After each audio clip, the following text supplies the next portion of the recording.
माने मोनसे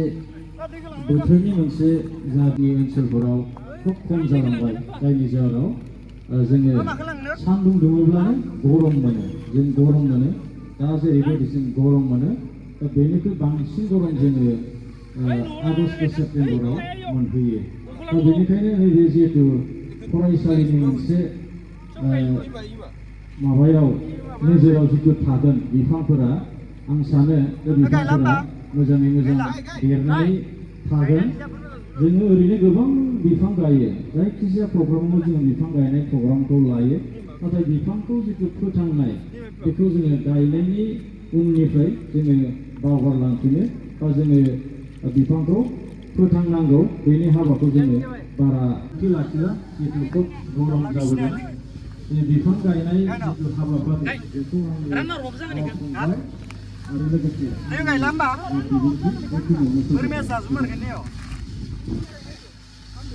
दिनैनि बे गोथार बिफां सागायगिरि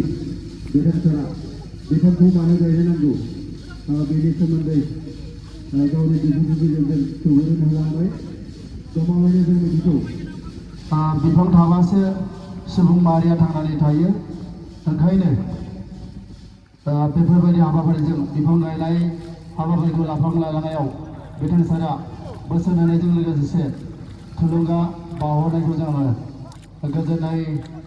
थाबाय लोगोसे बिथांनिसिम बानजाय आफादनिफ्राय साबायखर बावबाय।